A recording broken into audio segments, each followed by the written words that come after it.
July 7th is not just another date on the calendar. It's a code, a spiritual alignment, a powerful moment when energy moves differently, silently, yet with great force. Those who are aware can feel it, the shift in the air, the call within the body. The numbers 7 and 7 come together only once a year, and when they do, ancient wisdom says something rare happens. This is the 7-7 portal, a moment when inner and outer worlds mirror each other, a time when intentions, if clear and pure, gain unusual momentum. But this energy is subtle, it's not loud, it doesn't scream, it rewards those who are still present and attuned to the unseen. In this video, you'll learn what makes July 7th different from any ordinary day. Not just in terms of numbers or astrology, but through deeper spiritual principles passed down through time. We will uncover the truth behind the 7-7, the hidden practices of ancient monks, the rituals performed before Guru Purnima, and why silence on this day can be more powerful than speaking for 100. There are practices you can begin today, simple, rooted in breath and balance, that activate the potential of this sacred day. You'll also hear a ritual known to very few, used to align both hemispheres of the body and mind, drawing in the energy of destiny. Watch until the end and you'll leave with not just knowledge, but alignment. The kind of inner clarity that turns thought into reality, that turns intention into movement. Welcome to the limitless Shaolin. Subscribe now and walk with us on this path of truth, silence, and mastery. Some numbers are not just symbols, they are doors. The number 7 has always been one of them. Not because of superstition, but because of what it represents in the inner world. In ancient traditions, 7 is the path of the seeker. It is the step after survival, after desire, after power and love. It is the moment when a person begins to look within, not for answers, but for presence. 7 is silence after noise, the mountain after the valley. It is the monk turning inward, the warrior laying down his sword to understand why he ever picked it up. In numerology, 7 holds the energy of spiritual wisdom, deep introspection and solitude, not loneliness, but chosen stillness. It invites a person to stop chasing and start remembering. It teaches that true mastery doesn't begin outside, but inside, in the way you breathe, the way you observe your thoughts, the way you listen, not just to others, but to the quiet space between your heartbeat. Now when this number doubles, when 7 meets 7, it doesn't just repeat, it multiplies, the energy deepens, the doorway widens. On a day like July 7, this amplification becomes an invitation, not from the world, but from within, a call to align two sides of yourself, the human and the divine. Inner alignment means your thoughts, words, and actions begin to walk in the same direction. Divine alignment means something greater begins to walk with you. On such a day, distractions lose their grip, the mind sharpens, the body slows, and clarity begins to rise, quietly, like incense in a temple. The 7-7 is not a promise, it is a mirror. What you bring into it, it reflects back, twice as loud, twice as true. Most people approach manifestation like a transaction. They focus on the result, the thing they want, the change they desire. But ancient wisdom offers a different way, a quieter, deeper path. It is not about what you get, it is about who you become. Everything in the universe vibrates. Your thoughts, your emotions, your breath. You don't attract what you want, you attract what you are. This is the heart of the frequency-centric path, a path that does not begin with goals, but with inner alignment. Instead of saying, I want peace, become the vibration of peace. Instead of chasing wealth, embody clarity, stability, and flow. The outer world cannot give you what your inner world doesn't recognize. So the real work begins inside, in silence, in presence, in daily mastery of your own energy. This is not about pretending to be positive. It's about becoming honest, observing your thoughts, breathing with intention, choosing your response again and again until calm becomes your nature. Monks of old would sit for hours without speaking, not because they were waiting for a sign, but because they were becoming the sign. Their frequency was their message, their discipline was their invitation. In this approach, results come as echoes. They follow naturally, like shadows follow light. You don't have to force outcomes, you only have to hold your shape. So ask yourself not what do I want today, but who am I becoming? Because manifestation isn't a wish, it is the resonance of your being. And when your being aligns with truth, all things begin to move in your favor. Without noise, without fear, only frequency, calm and true. There is an ancient teaching that the body is a compass, a silent instrument that, when understood, can align you with the rhythms of the universe. On the 7th of July, some traditions invite a simple practice: wear 2 watches, one on each wrist, not for fashion, not for timekeeping, but for energetic alignment. The left side of the body is yin. It receives, it feels, it listens. It is the intuitive, emotional, feminine current, soft, flowing, unseen. Wearing a watch on the left wrist reminds the body to stay receptive, to notice the whispers beneath the noise. It brings attention to inner truth, to subtle guidance that cannot be forced.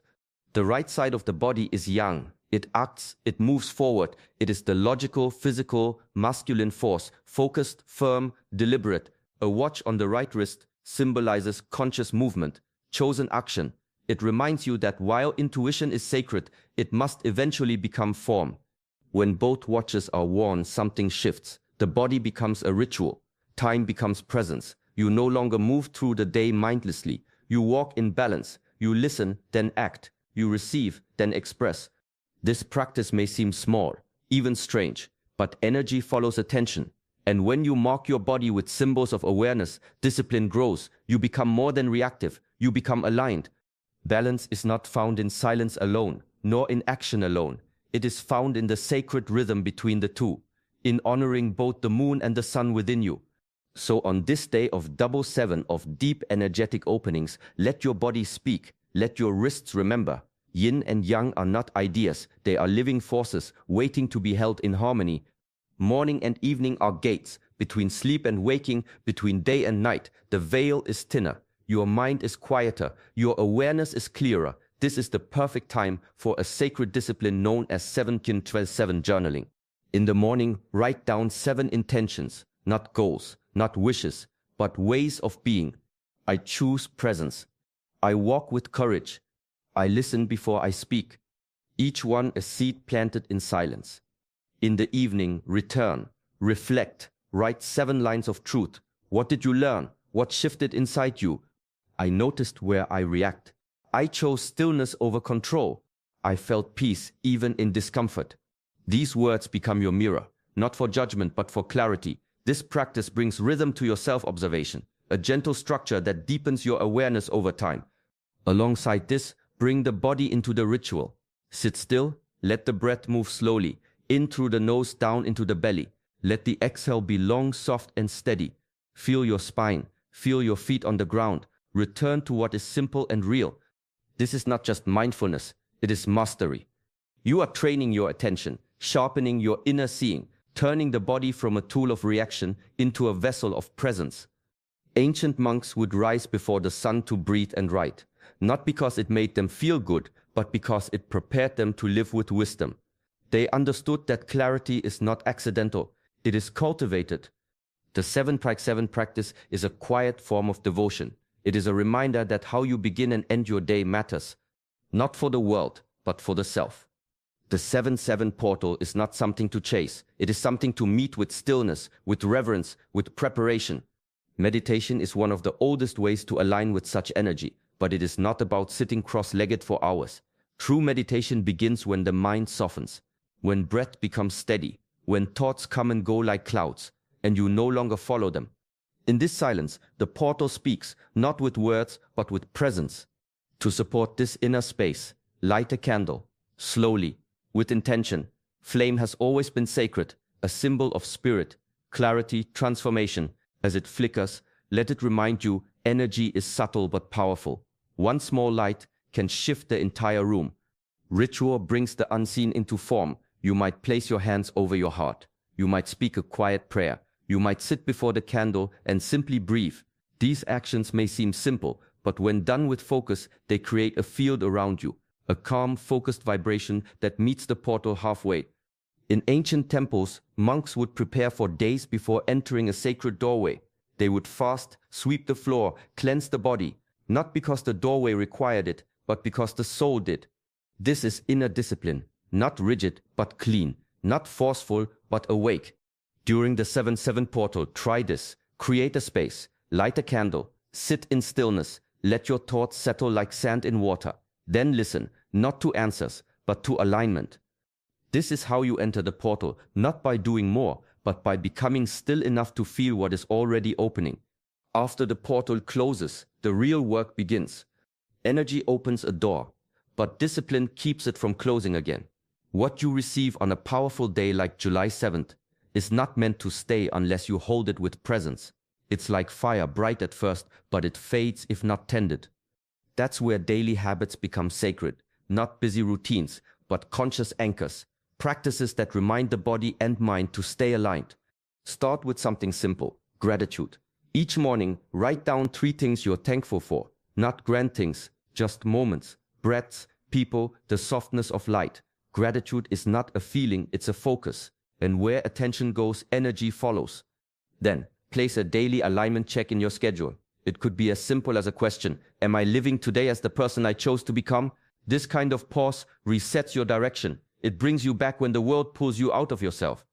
Drink water with awareness. Breathe before answering. Walk without a phone. These are small acts, but in ancient traditions, mastery begins with the smallest thing done with full attention.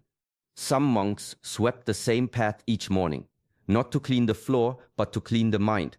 They understood the way you do one thing is the way you do all things. So let your life become the ritual. Let your discipline be quiet but steady. Let your gratitude open the heart and your alignment sharpen the mind. What you gained on July 7th can last far beyond the day, but only if you live like it still matters. Only if you walk each day with the memory of that stillness and the strength to carry it forward. As this sacred day unfolds, remember the power of July 7th isn't just in the numbers. It's in your awareness, your stillness, your choice to pause and align with something deeper. You don't need complex rituals. You only need presence, intention, and the courage to walk gently with your own energy. Let this portal be a reminder. You are not waiting for power. You are already holding it in your breath, your attention, your quiet commitment to truth. If you practice something today, if you felt something shift, or simply sat in silence, we invite you to share it in the comments. Your ritual may inspire someone else on the path. And if this message touched something within you, consider liking the video